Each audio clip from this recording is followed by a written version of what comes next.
It was a massive shame to see WCW utilize absolutely zero of his true talent.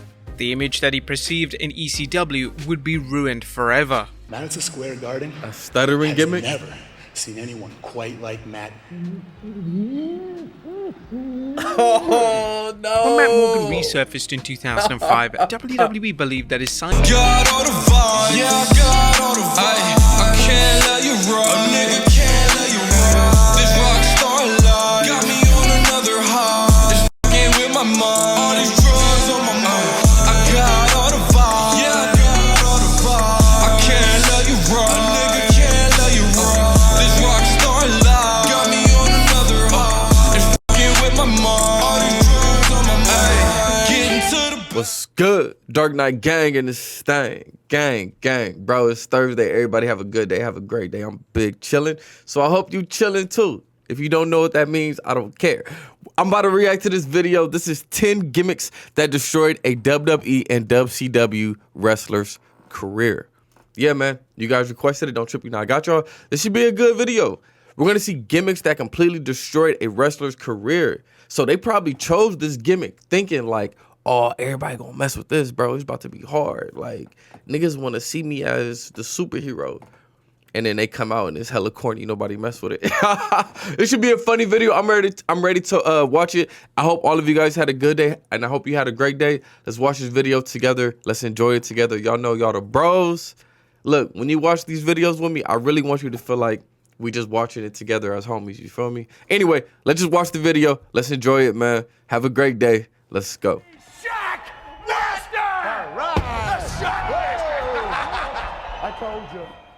Now, there have been some legendary gimmicks over the years, and some gimmicks are so good that it's hard to imagine that last one was so trash. Oh my god! A wrestler with any other gimmick. For instance, The Undertaker, Kane, Mr. Perfect, Kurt Angle, and the $1 Million Man all had memorable gimmicks that not only lasted the test of time, but as a result had a successful career out of it. On the flip side, there are sadly instances where a wrestler's gimmick is so bad that it can actually destroy their career. The gimmick is so poorly received that there's simply no coming back for that superstar, and whatever they try to do to save their career and their position, they simply can't. But which gimmicks were they? Well, join us now as WrestleMania looks at 10 gimmicks that destroyed a wrestler's career forever. Be sure to subscribe and hit that notification bell for daily wrestling videos. I'm hyped for this video. This should be interesting. Exclusive lists.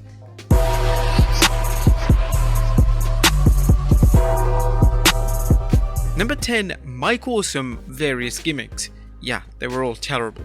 And Mike Awesome was one of ECW's top stars and was often referred to as a 300-pound luchador, as the moves Awesome could do in the ring were incredible for someone of his size. He attained lots of success in ECW and would win the world title on 2 occasions. Yeah, somebody that's big like that and athletic and can flip around, he should have been pushed to the moon. But let's see his horrible gimmick. Someone that any wrestling company would be lucky to have, particularly in the early 2000s. Thus, when Awesome signed for WCW in 2000, fans expected WCW to push him to the moon. He could have been the next big star for WCW, and they could have positioned him in top feuds with the likes of Sting, Goldberg, and DDP. Instead of pushing Awesome to the moon, Creative decided to give Awesome 2 gimmicks, and both were downright ugly. One of his gimmicks was known as that 70s guy that saw Awesome act like he was from the 70s, but the crowd had zero idea what to make of the gimmick. His more infamous gimmick was known as the Fat Chick Thriller, and this involved Awesome attempting to sleep with, well, overweight women. Awesome had so much potential, so it was a massive shame to see WCW utilize absolutely zero of his true talent. The image that he perceived in ECW would be ruined forever. Number 9. Why would he choose those 2 gimmicks to go with a big dude that's strong and athletic? Okay, here's the gimmick. I'm gonna act like I'm from the 70s. Nobody's, bro, that's crazy. Nobody's gonna care about that. And then you loving the BBWs? How does that make you interesting just because you have a BBW fetish, bro? I love the BBWs too, but that don't make you an interesting wrestler. Hey, the creatives at WWE at that point, y'all ruined the whole just wrestling career. That's crazy, bro. As a Funkasaurus. That is insane. In 2011, WWE began to air vignettes Why would you be okay with the return of Brodus Clay to WWE television. Before his extended absence, Brodus had been the bodyguard of Alberto Del Rio and was expected that he would return as a monster and wreak havoc throughout WWE. But when he made his return to television, he debuted a brand new gimmick and would become the Funkasaurus. This gimmick involved Brodus dancing to the ring alongside Naomi and Cameron, and had the idea that he was from Planet Funk. Does Flash Funk come from there as well? Although the gimmick was downright awful, WWE persisted with it and even gave Brodus a segment on WrestleMania in 2012. Is that his As mama? the gimmick ran its course, they fire, tried to do everything in their power to make the gimmick work. They would turn Brodus heel, but this did little to save his career. Brodus would be released in 2014 and he would never wrestle for the WWE ever again. Damn, in relation to how the gimmick came about, Brodus discussed the idea for the gimmick during an interview with Wrestling 365. Okay, I gotta He hear revealed, this. seeing me in the back cracking jokes and just being myself or whatever, the boss said, "Are you sure this is the right way we want to go?" I was kind of surprised and kind of nervous and didn't know if I could pull that off, as the dancing stuff really isn't who I am at all. But cracking jokes with a smile, I do that all day and joke around with the boys all the time. I'm always running my mouth and stuff, talking trash, things like that, but I never really thought of myself as a dancer. Oh, okay. Number 8, Matt Morgan. But since he's like hella goofy, I guess they were just like, hey, you might as well have just like a goofy ass character, I guess. Stuttering I gimmick. don't know. Madison Square Garden A stuttering has gimmick? never seen anyone quite like Matt. Oh no! When Matt Morgan resurfaced in 2005, WWE believed that his size and ability alone would get him over with the fans. They wanted Morgan to have a stuttering gimmick, and as you can For imagine, what? it fell completely flat. Yeah. According to Morgan, he absolutely hated the gimmick and revealed that Vince McMahon believed he could pull off the gimmick, that it gave him an Achilles heel. The gimmick Vince! ultimately ruined Morgan's WWE Vince, run, you as he shady. would only last a few months in the company following his reappearance in 2005. Morgan's stuttering gimmick was a classic case of Vince putting a gimmick on a superstar to make himself laugh rather than create a successful character in That's what I'm WWE that saying. can actually make some money. That's Number what I'm 7, saying. Paul Burchill. Vince McMahon did that shit on purpose. He said, hey, you a beast, right?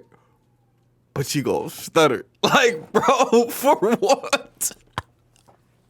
All right, let's keep going. This is a great video, bro. My fault if I'm messing it up for you. You know what I'm saying? I'm chilling. I'm in a goofy mood chilling. You feel me?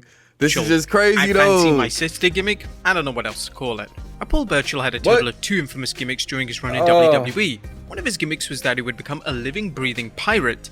Now, although the concept was creative, it failed to get over to the degree WWE wanted, and fans found it to be a little bit too childish. Vince McMahon pulled the gimmick as he somehow didn't know the Pirates of the Caribbean movie existed, and he decided to come up with a new gimmick.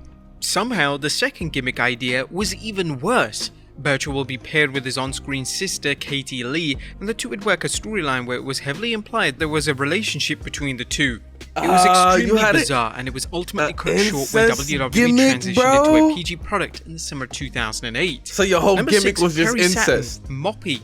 But Perry Saturn was one of the best all-round workers in ECW and WCW in the late. Let me know what you think about that incest one. That's just out there. That's just out there. Hey, bro, nothing interesting. You just your sister from time to time.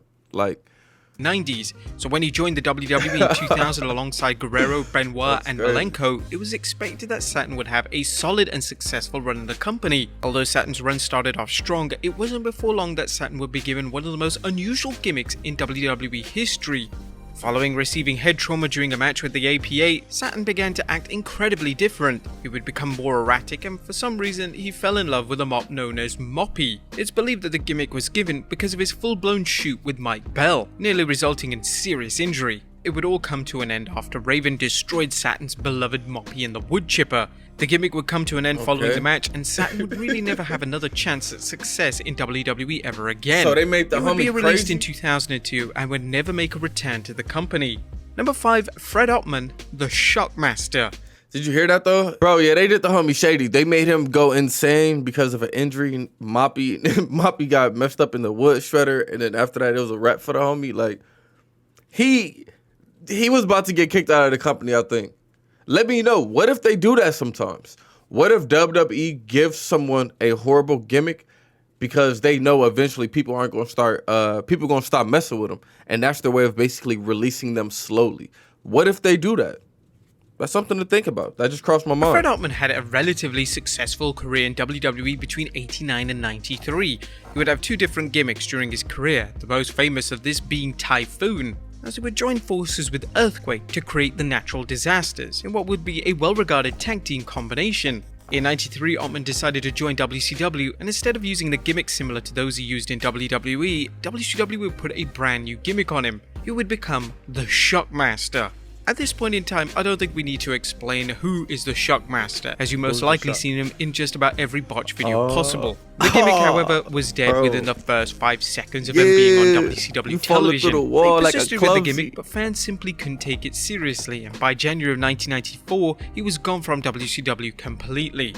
He would never resurface in WCW ever again. Number 4, Vito. Yo, this is... Hold on, we're not gonna talk about this one. Let's just talk about the last one. Bro, that sucks. He made his debut. I'm the Shockmaster, cuz. And gonna fall through the wall. Yeah, it was a rap from him from jump, bro. That sucks. Crossdresser. Vito would make his WWE debut in 2005 and initially would be presented alongside Nunzio in the new version of the Full-Blooded Italians, but it wasn't too long before Vince McMahon had other ideas for the former WCW Tag Team Champion. He would randomly begin to wear a dress on television. Naturally, a wrestler can wear whatever they choose as attire, but there were a few issues with the gimmick. As part of the gimmick, Vito would put his opponent's head under the skirt in a rather suggestive manner. Additionally, the gimmick was often criticized by heels on the show who claimed that a man shouldn't be wearing a dress.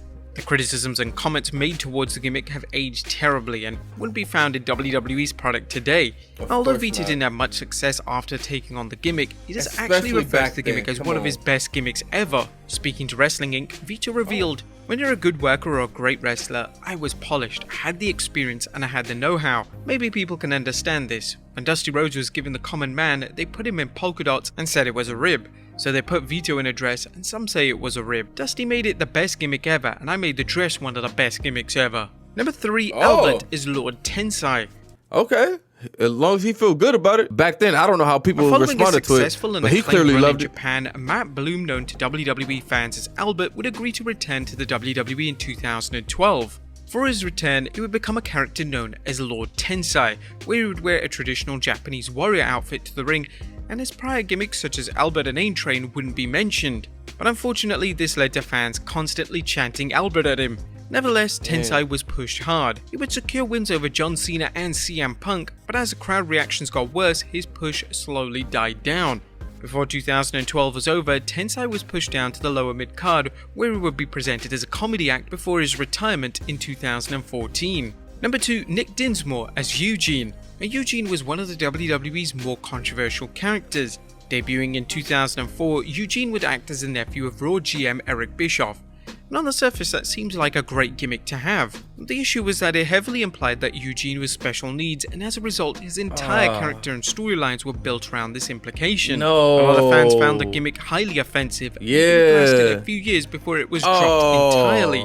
Eugene was never repackaged as another character. Yeah, it's over if you do that. DDP, a stalker. DDP became a stalker? Okay, before we even talk about that, Vince McMahon, what are you doing, bro? That's insane right there. You gonna make somebody act slow? He thought that would sell people. Nah, bro. He was licking the homie head. Yo. Alright, hold on. Diamond Dallas Page was one of the top stars of WCW. Yeah. He won the WCW title a total of 3 times during his career and had a number of notable matches and feuds with the likes of Macho Man Randy Savage and Goldberg.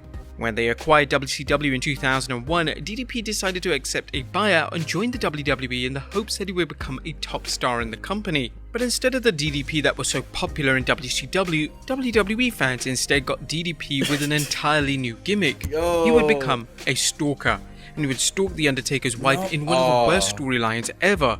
The gimmick and storyline made little to no sense. The logic behind it was that DDP wanted to make the most impact possible. The gimmick was even responsible for DDP losing to Sarah on television, which was ultimately the last time fans took DDP seriously as a credible threat. The gimmick was universally hated by fans and critics alike, and DDP would never recover. They would attempt to repackage DDP as some kind of motivational speaker, but this did little to save the career of the former WCW champion, and he would be released by WWE in 2002. Alright, bro, I basically gave my reaction throughout, but I definitely want to talk about that last one. I thought DDP went down as a legend, bro, because I remember DDP being a beast when I was like a kid.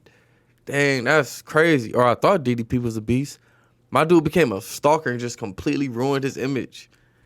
Damn. Yeah, he went out on a bad note, man. This was a great video. I enjoyed myself. I'm faded. I really feel like some of these wrestlers, they are okay with their gimmicks as well. It's not like they force these gimmicks on them, right? I don't know. You got to let me know down in the comments. Is it like the wrestlers have a choice with their gimmicks, or are the gimmicks kind of forced upon them like, hey, you're going to go this route? Let me know down in the comments, because if they have a choice in the matter, then some of these wrestlers are at fault too. Yeah, I'll play somebody that's slow. Like, what? Nah, bruh. Shout out to the gang. Let me know what y'all thought down in the comments. I'm going to see y'all next time. Peace.